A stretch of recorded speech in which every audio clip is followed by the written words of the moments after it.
One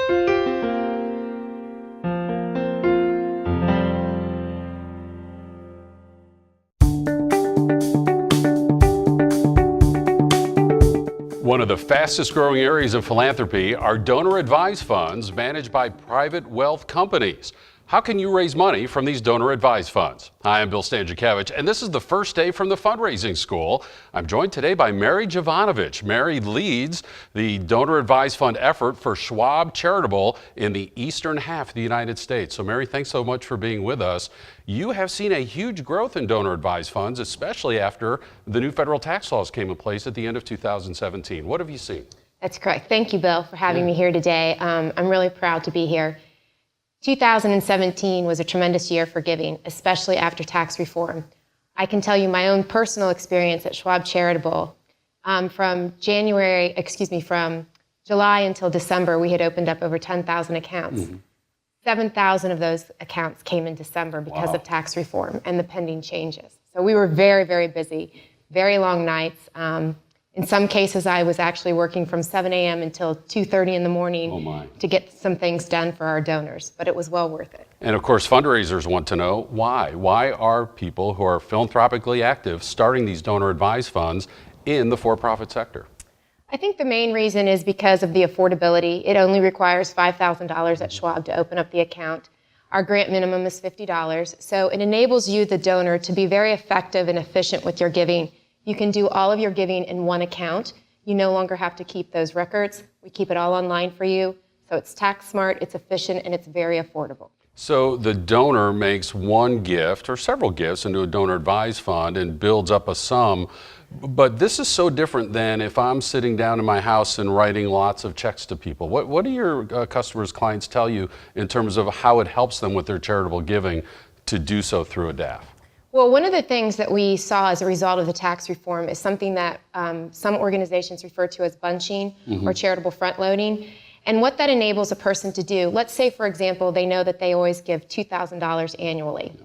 What they were able to do before the tax reform, or after the tax reform, I should state, is they've determined that for the next 10 years, they're going to be giving that $2,000.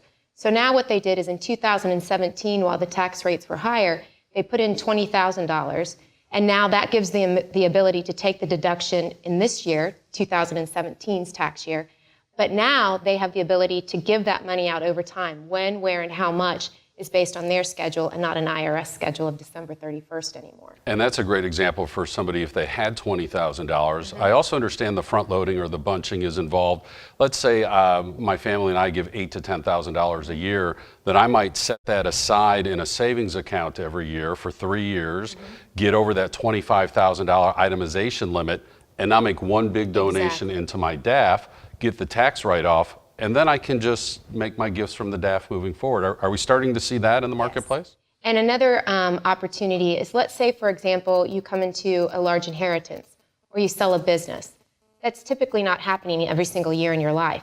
So one of the benefits, again, is in the tax year you need the deduction. You're going to be able to take that deduction when you need it the most, and again, give out based on your schedule. So there's convenience for the donor, there's low cost for the donor, it can help them with their charitable giving, facilitate that. There are some tax reasons, some new tax reasons, why especially some of our smaller and moderate sized donors might be using these national DAFs amongst private wealth managers.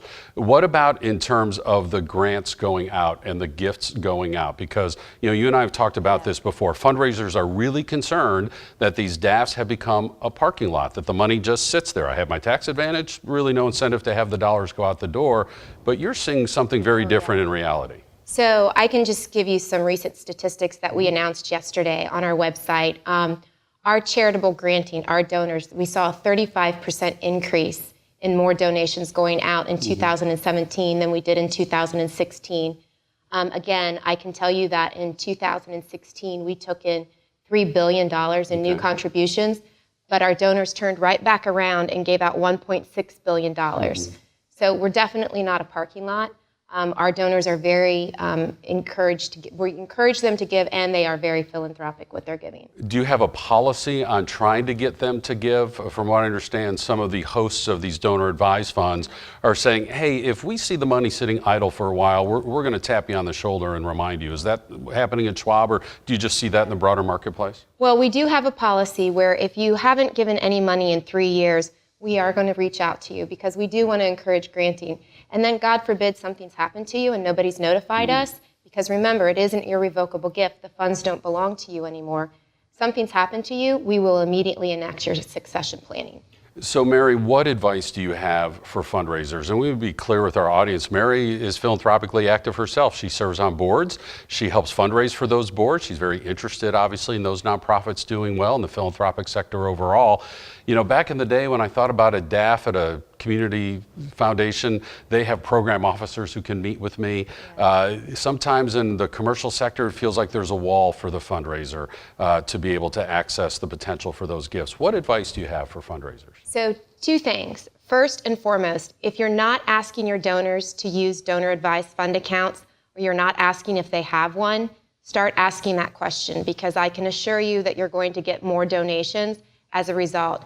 My second suggestion would actually be to go to dafdirect.org and download the widget. It's a free widget that you can put on your website to increase your donations.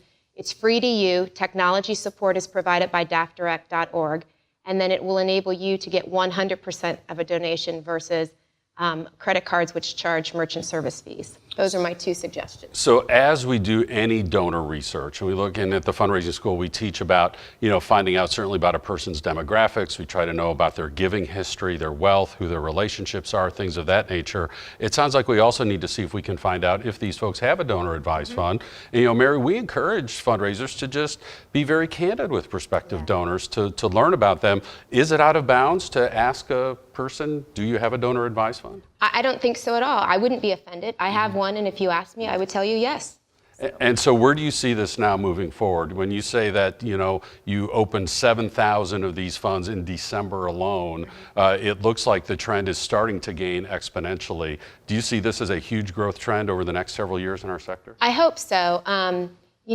Nobody really knows what's going to happen in 2018, especially now that we have this new tax reform and how the standard deduction is going to play into things. So I think we'll know a lot more at the end of the year, and we're going into 2019 and we can do better predictions.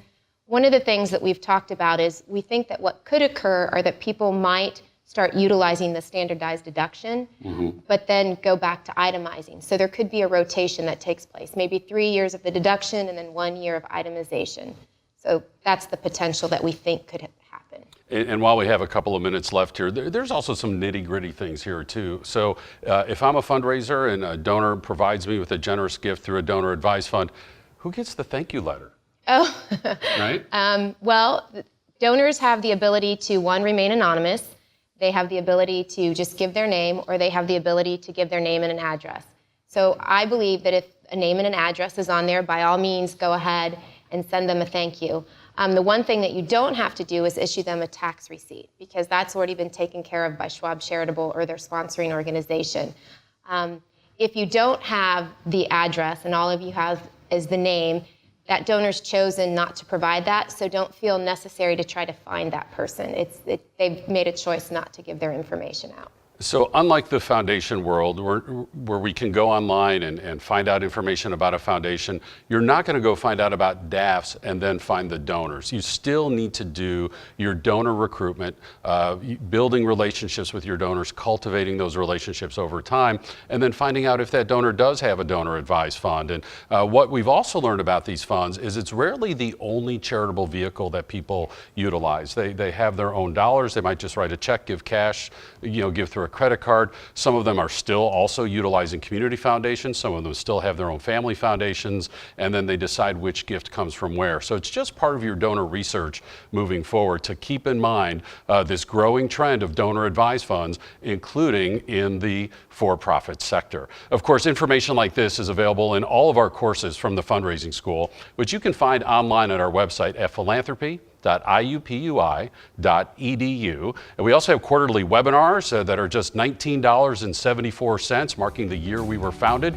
to bring information to you. We have these podcasts that are coming to you now. And of course, you can follow us on social media with Facebook, Twitter, and LinkedIn to stay in touch with the resources that we have available to help you raise more money. I'm Bill Stanczykiewicz, and you are now up to date on this first day from the Fundraising School.